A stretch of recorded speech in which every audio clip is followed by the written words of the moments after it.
होके आना पड़ता था। यहाँ से ईटानगर जाने के लिए पूरा बालापुर होके घूम के, आसाम होके घूम के फिर ईटानगर आना ये पड़ता था। अभी आप देखिए हमारा साकाली से जो रोड जो यहाँ पे जो लेके आया, वो गवर्नमेंट ऑफ इंडिया का बहुत पुराना प्रोजेक्ट है।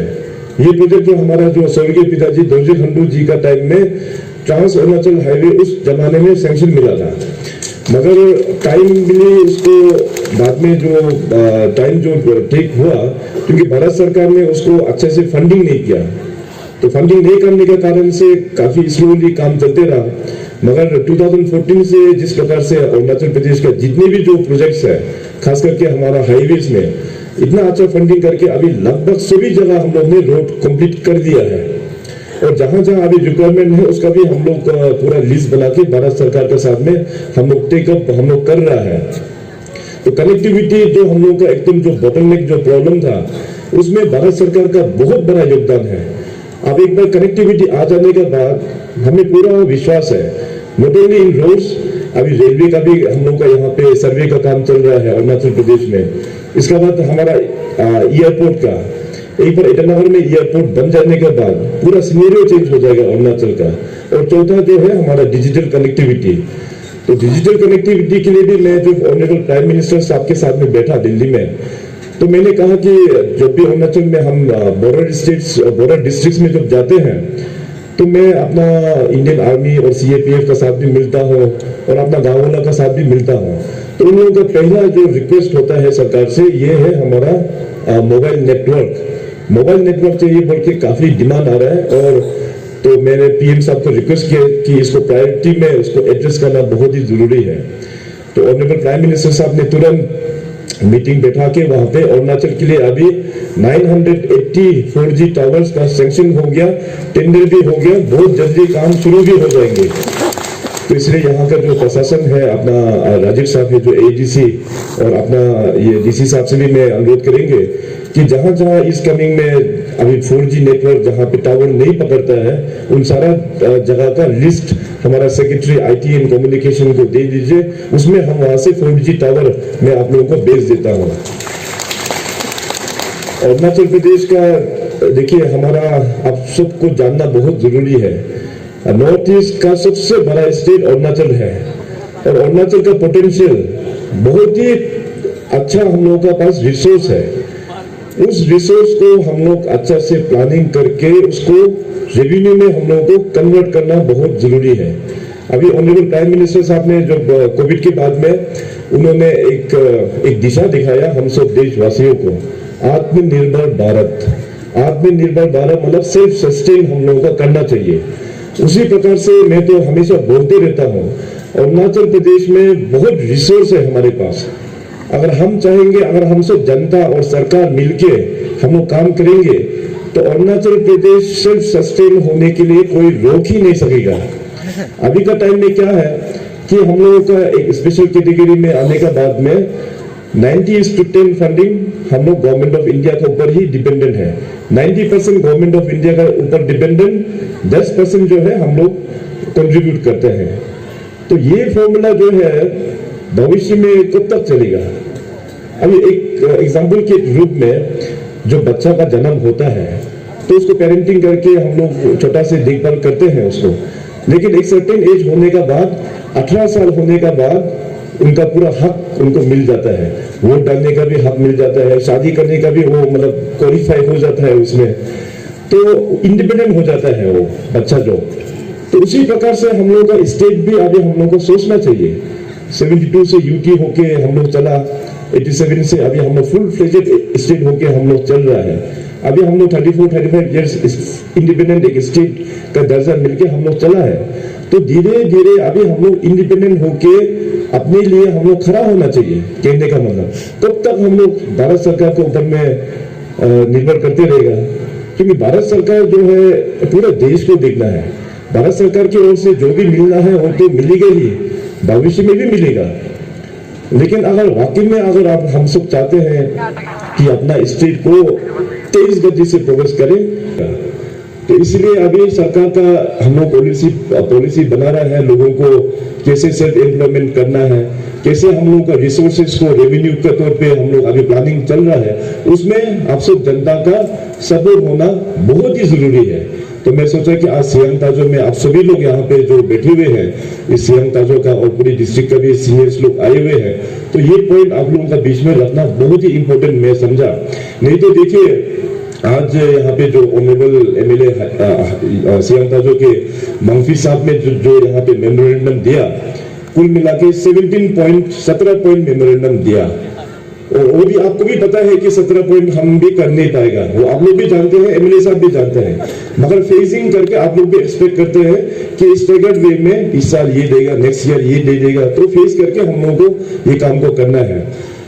तो अगर मान लीजिए कि अपना स्टेट में पूरा रिसोर्सेज होगा तो ये सब काम तो तुरंत होने वाला काम है। अभी हम भी इसको आज मैं कर दूंगा, कल ही मैं करके दे दूंगा, हम बोल नहीं पाएगा, क्योंकि हमारा पास वो खजाना जो है वो नहीं है हमारे पास।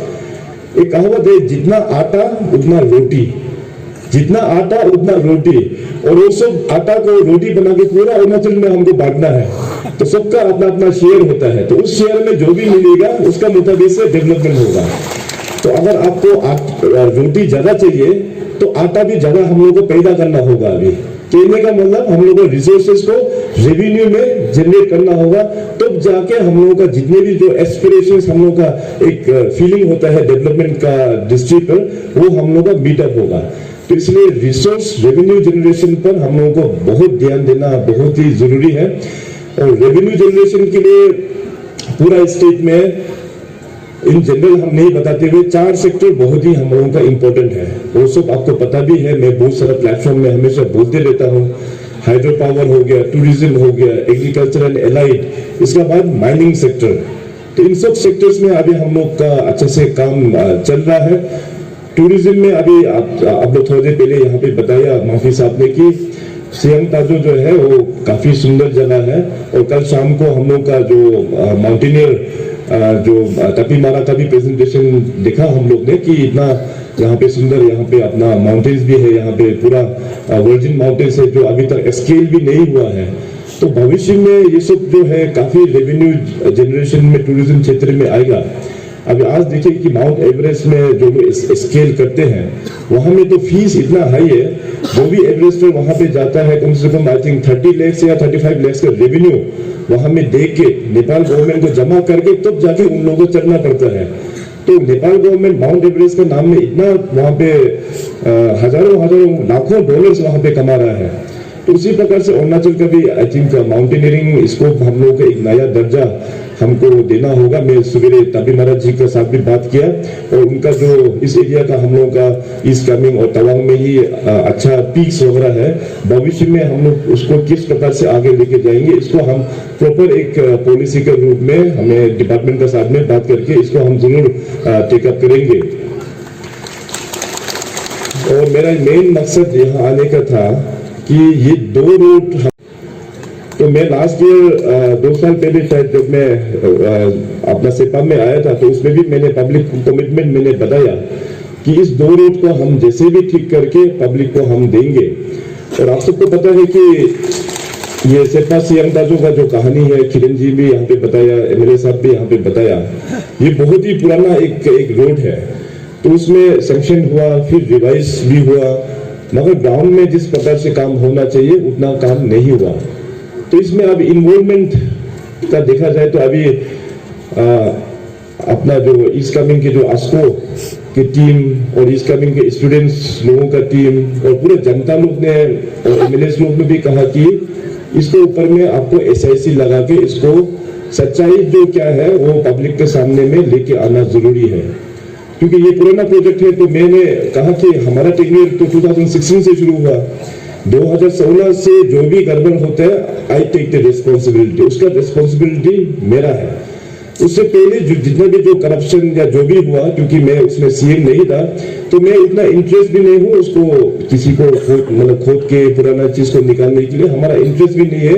अनटिल एंड अनलेस अपना समाज जब तक नहीं बोलेगा, अनटिल एंड अनलेस अपना जनता जब तक नहीं बोलेगा, मैं पुराना चीजों में उतना इंटरेस्टेड नहीं हूँ, मैं ऑलरेडी भूल चुका हूँ। तो इस मैटर को लेके भी अपना आस्को का टीम, एमएलए का टीम, पब्लिक यूथ लोग बहुत प्रेशर किया हमको कि इसको आप अंदर करना जरूरी है, पब्लिक को सच्चाई आप बताइए, तब तो जाके SIC लगा के अभी जो भी अभी यहाँ पे अरेस्ट वगैरह हो रहा है, और भी हमें जो ब्रीफ किया SIC ने कि और भी बहुत लोग शायद अंदर जाने वाला है इस रूट में, जो लोग इन्वॉल्व है। तो इस प्रकार से जो काम हुआ है ये बहुत ही घटिया काम हुआ है, और सरकार के ओर से हम भी काफी शर्मिंदा है आप लोगों को कि अपना ऑफिसर्स लोग भी इस प्रकार से इन्वॉल्व करके काम करते हैं, कॉन्ट्रैक्टर भी इस प्रकार करके काम करते हैं। मगर आज मैं आप सबको एश्योरेंस देने के लिए आया हूँ, खास करके मैं इस सियांग जो आया तो मैं इस रोड का एश्योरेंस अभी के यहाँ के जो 4 सर्कल के लोग हैं, सियांग ताजो, गेवो पुरंग, सावा और पीपू, आप लोगों को एश्योरेंस देने के लिए आया हूँ कि मैं इस रोड को तुरंत में बना के आप लोगों को हैंडओवर करेंगे। अभी सरकार के ओर से ऑलरेडी ऑनगोइंग या अभी जो फंड जो पड़ा हुआ है डिपार्टमेंट PWD के पास में करीबन 21 करोड़ इसका पड़ा हुआ है, उस 21 करोड़ को भी हम लोगों को दे देंगे। और एडिशनल रिक्वायरमेंट जो अभी PWD डिपार्टमेंट ने जो रिक्वेजिशन भेजा कि अनदर 20 करोड़, तो 21 करोड़ का ऊपर में फिर 20 करोड़ डाल के 41 करोड़ में यहाँ पे आप लोगों को दे रहा हूँ, यहाँ पे 41 करोड़ इस रोड को ठीक करने के लिए। तो आज अभी MLA साहब है यहाँ पे, यहाँ के विधायक और अपना ADC साहब भी उपस्थित है, और ASCO के मेंबर्स लोग भी यहाँ पे है, अपना गांगुरा लोग भी है, पंचायत लीडर्स और समाज के सभी इमिनेंट पर्सनैलिटीज लोग यहाँ पे मौजूद है। तो आप लोगों को ओनरशिप लेना होगा इस रोड का। अगर आप लोग ओनरशिप नहीं लेगा तो फिर कहानी वो पुराना NEC रोड का जो कहानी है वही कहानी फिर रिपीट होगा। तो हम भी नहीं चाहते हैं कि इस प्रकार का एक्शन जो है अपना ही ऑफिसर के ऊपर में इनिशिएट करे, अपना ही लोगों को ऊपर में इनिशिएट करे, हमें कुछ खुशी महसूस नहीं हो रहा है ये। तो इसको ठीक ठाक करना है, तो आप लोग का ही रोड है, इस रोड में तो आप लोग ही तो ट्रेवल करेगा, इस रोड में थोड़ी ना ये कुरुंगुरमे का अपना निशी वाला ट्रेवल करेगा। इस रोड में ये लोंगडिंग वाला तो यहाँ चलेगा नहीं, मनपा वाला तो इस रोड में चलेगा नहीं। अब ये 4 साल का आदमी आप लोगों का ही तो रोड है, अगर आप लोग ओनरशिप नहीं लेगा तो कौन इस रोड का ओनरशिप लेगा अभी।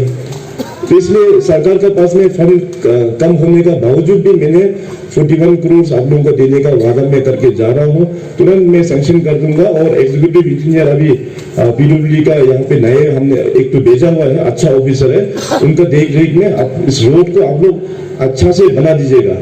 और मैं तो पार्टी प्रेसिडेंट साहब भी यहाँ पे मौजूद है, मैं तो इतना भी कहूंगा कि अगर ये रोड अगर ठीक ठाक नहीं बना तो 2024 का BJP कैंडिडेट चाहे जो भी हो उसको वोट देना ही मत आप लोग।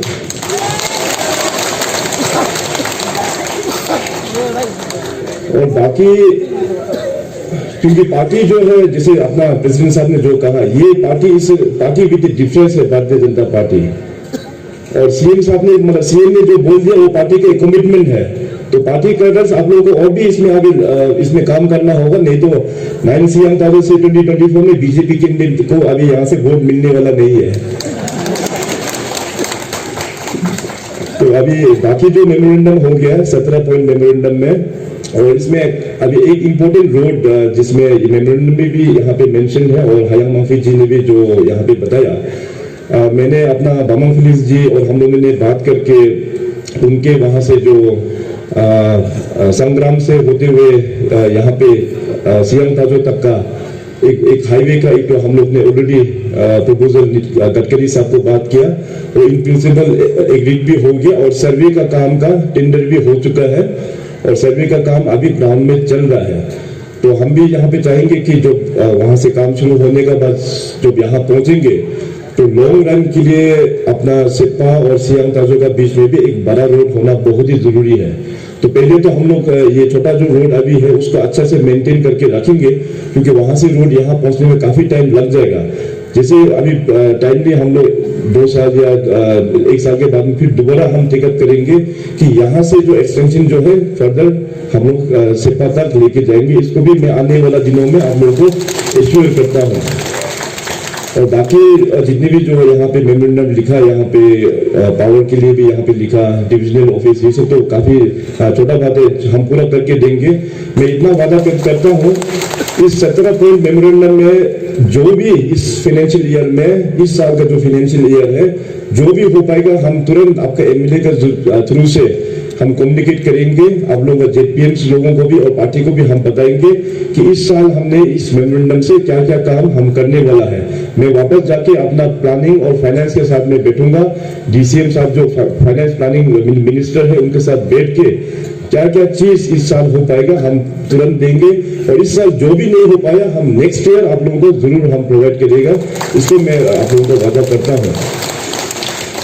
सिर्फ मेरा एक ही अनुरोध है कि गवर्नमेंट ऑफ इंडिया और अपना अरुणाचल सरकार बहुत ही फोकस्ड है अपना अरुणाचल प्रदेश को आगे बढ़ाने के लिए। तो जो भी डेवलपमेंट का फंड आता है उसको प्योरली आप लोग डेवलपमेंट अच्छा से करना है, क्वालिटी का काम बहुत अच्छा से आप लोग मेंटेन करना है, यही हमारा आप सबसे रिक्वेस्ट होगा। और जितने भी हमारा इस विभाग इस डिपार्टमेंट के लोग यहाँ पे जो उपस्थित है सभी ऑफिसर से भी हमारा अनुरोध रहेगा कि अभी टाइम बदल चुका है, अभी आरटीआई का जमाना है, सोशल मीडिया का जमाना है, ट्रांसपेरेंसी का जमाना है, डिजिटल वर्ल्ड का जमाना है। तो ट्रांसपेरेंसी मतलब अभी दुनिया बदल चुका है, तो आप लोगों का काम के प्रति थोड़ा आउटलुक भी थोड़ा चेंज होना बहुत ही जरूरी है। अभी पुराना जमाना जैसे काम करते रहेगा, सैलरी आते रहेगा, फिर काम भी ठीक ठाक करेगा नहीं, तो ऐसे तो होगा नहीं। क्योंकि चीफ मिनिस्टर से लेके एक कंटीजेंसी हम पूरा लोग तनख्वाह थापने वाला लोग है। सीएम को भी तनख्वाह मिलते हैं, आप लोग को शायद पता कोई देखे तो पता नहीं भी हो सकता कि शायद सीएम तो सीएम है, तनख्वाह शायद नहीं मिलता सोचता, लेकिन सीएम भी तनख्वाह मिलता है। तो सीएम से लेके कंटीजेंसी तक जितने भी हम लोग तनख्वाह लेने वाला लोग, हम लोग पब्लिक का सेवक है, पब्लिक के लिए ही हम लोग को सर्विस देना है पब्लिक को। तो इसलिए हम लोग पब्लिक के इंटरेस्ट में ही हम लोग को काम करना चाहिए। अभी टाइम चेंज हो चुका है, we should come out with a different outlook. मैं अपना ऑफिसर्स कलीग लोगों को यहाँ पे रिक्वेस्ट करता हूँ कि एक डायनामिज्म आप लोग दिखाइए। और हमारा अरुणाचल प्रदेश और यहाँ ईस्ट कमिंग सियांग ताजो में मैक्सिमम अपना अरुणाचली ऑफिसर तो है यहाँ पे। अभी अपना ही प्रदेश के बारे में हम लोग नहीं सोचेंगे तो अभी बाहर के लोग तो उतना इंटरेस्ट नहीं होगा। तो अपना ही प्रदेश है, अपना ही सियांग ताजो है, अपना ही ईस्ट कमिंग है, अपना घर के लिए हम लोग घर का लड़का लोग नहीं सोचेगा तो कौन बाहर के लोग आगे सोचेगा। अभी तो बाद में ऑफिसर भी रिटायरमेंट हो जाएगा और एमएलए लोग भी एक्स एमएलए, सीएम भी एक्स सीएम, मिनिस्टर भी एक्स मिनिस्टर हो जाएगा। उसमें हम लोगों के पास विल तो होगा लेकिन उसमें पावर नहीं होगा, फिर उसमें पावर नहीं होगा। तो अभी पावर भी है, विल भी है, दोनों को मिला के पब्लिक के इंटरेस्ट के लिए हम सबको टीम अरुणाचल के हिसाब से काम करना चाहिए, मेहनत करना चाहिए हम सभी को। अरुणाचल को ट्रांसफॉर्म करने के लिए केवल सरकार को फेंक के रखेगा तो सरकार अकेला कर नहीं पाएगा। इसमें सरकार के साथ में पूरा गवर्नमेंट एम्प्लॉइज, इसके बाद पूरा समाज, पूरा यूथ, हम लोग एक शक्ति के साथ में हम लोग को आगे बढ़ना होगा। हम लोग किसी को अगर कुछ बॉक्सी मारना है तो सबसे पहले तो अपना पांचों उंगली को दबाना पड़ता है ना, तब तो जाके ज्यादा शक्ति आता है। तो उसी प्रकार से हम लोग को पूरा समाज एकजुट होना पड़ेगा ताकि रफ्तार होगा, शक्ति भी होगा। केवल सरकार को ऊपर में छोड़ेगा तो नहीं हो पाएगा। तो ये एक इम्पोर्टेंट फैक्टर है, मैं सोचा यहाँ में बताना बहुत ही जरूरी है। और आज आप सबको पता है कि हमारा माफी साहब भी अभी भारतीय जनता पार्टी में ज्वाइन यहाँ पे हो चुका है और हमारा फॉर्मर एमएलए मैडम कारिया बगंग जी है और पार्टी के सीनियर लीडर एलके याकूब जी है और यहाँ पे अन्य यहाँ पे काफी सीनियर अपना लीडर्स लोग भी यहाँ पे है। तो देखिए आप लोग अभी हम सब अभी एक ही घर में वापस फिर आ गया है। तो आने के बाद अभी आपस का थोड़ा बहुत मिसअंडरस्टैंडिंग थोड़ा बहुत तो होगा, मगर उसको कैसे डिफ्यूज किया जाए। वाघेला जी का भी स्पीच आप लोग ने सुना। ये पार्टी पॉलिटिक्स, पार्टीबाजी को हम लोग अभी खत्म करना चाहिए। इसका कारण से बहुत काम हम लोगों का हैम्पर हो जाता है। कुछ भी काम आ जाता है तो फिर उसको कोर्ट में चला जाता है, कंप्लेन कर लेता है, काम करने के लिए वो टाइम वहां पे देता नहीं है, ऐसे लटक के बैठ जाता है। तो अभी देखिए पॉलिटिक्स तो 5 साल में आते रहेगा, 5 साल में आएगा जाएगा आएगा, ये तो डेमोक्रेसी का एक तो फॉर्मूला है। लेकिन अल्टीमेटली तो अपना यही तो लोग तो आपस में झगड़ा करके फिर क्या मिलेगा। एक ही तो फैमिली है यहाँ पे, पूरा अपना समाज निश्चित समाज है यहाँ पे, पूरे यहाँ पे जनजाति भी यहाँ पे बसे हुए हैं। सब हम सब तो एक ही है यहाँ पे। आपस में इस छोटा सा कुर्सी को लेके फाइट करना, इतना मतलब इतना डिफरेंस होके बैठना वो अच्छा बात नहीं है, वो अपना सोसाइटी के लिए भी बहुत ही खराब बात है। अभी आजकल देखिए नरेंद्र मोदी आने के बाद पॉलिटिक्स को तो पूरा एक नया डायमेंशन दे दिया है। अभी सब लोगों को एमएलए बनना जरूरत भी नहीं है। आप समाज में बैठ के आप समाज के लिए काम कर सकता है, क्योंकि हमारा जो सरकार है we are very inclusive government. हम सिर्फ एमएलए लोगों का सुनता नहीं है, सीबीओस का भी बुला के सुनते हैं, चाहे जिसका भी आइडिया अच्छा हो उनको हम उतना ही रिगर्ड देते हैं। तो सबको एमएलए बनना या ये बनना वो जरूरत नहीं है। सबका अपना अपना रिस्पॉन्सिबिलिटी अपना निभाने से समाज का कल्याण होता है। तो इसलिए अभी ये पॉलिटिक्स का शायद उतना यहाँ डिफरेंस तो नहीं होगा, होना भी नहीं चाहिए। और हम लोग फिर अभी पार्टी में सब लोग जब आएंगे तो पार्टी से और भी हम लोग मॉनिटर करेंगे, ताकि यहाँ पे सब लोग खुशी से जिंदगी बिताएं और डेवलपमेंट को हम लोग फोकस वे में हम लोग आगे लेके जाएंगे। तो इन्हीं चंद शर्तों के साथ में बहुत बहुत धन्यवाद।